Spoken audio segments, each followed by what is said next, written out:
been playing with these ideas, and they may come to something and they may not. So I'm not telling you that this is tried and tested. The other things I've talked to you about up till now have been. They're solid. This may or may not be. That's the downside. The upside is you're seeing something which is very cutting edge. Now, we know that generally the ideas that are challenging are likely to be bigger than ideas that aren't. Yeah? That's a pretty no-brainer. The scale is bigger. Another thing we know is they're likely to be higher risk. One of the reasons why a lot of salespeople don't like to be more challenged with their clients is what they're taking more of a risk to do that. We also know that challenging ideas tend to be more cutting edge and more innovative.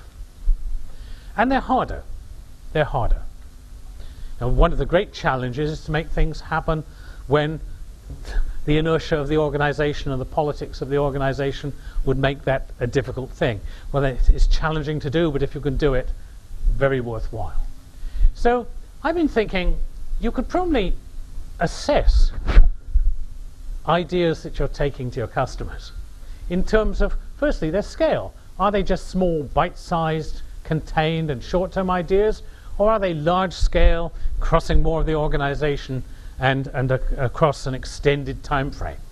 So we're not just talking about a piece of business, we're talking about, let's think about a longer-term relationship here. That's more challenging.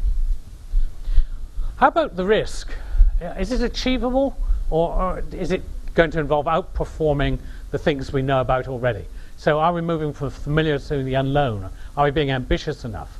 Are we moving from low risk to high risk? Where do we score on the scale there?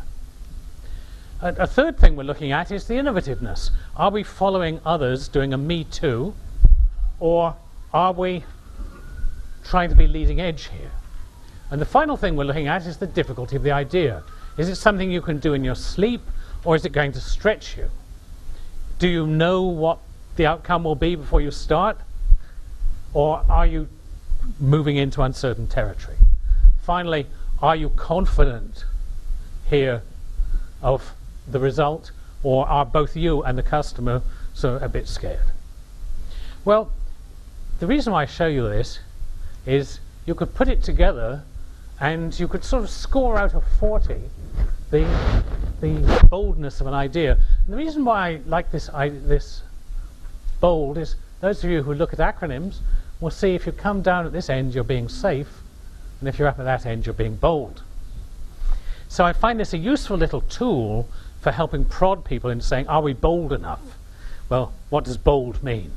Bold means we're more challenging, and here are the dimensions along we'll assess. And I've been running some experimental workshops where I just get salespeople to sit down and present the plan that they're going for with their customer, and then saying, can we make it more bold? What are the ideas to push the score up?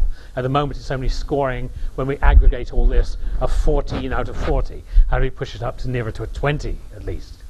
So I'm finding this an interesting tool to play with. I don't want to kid you into thinking this is going to be a great breakthrough. It's a neat little acronym. But here, is it going to work? I don't know. But it's typical of the kind of thing which researchers like myself are playing with today, because we're just trying to find new and different ways to alter the sales strategies we're taking. And I put that up for that reason.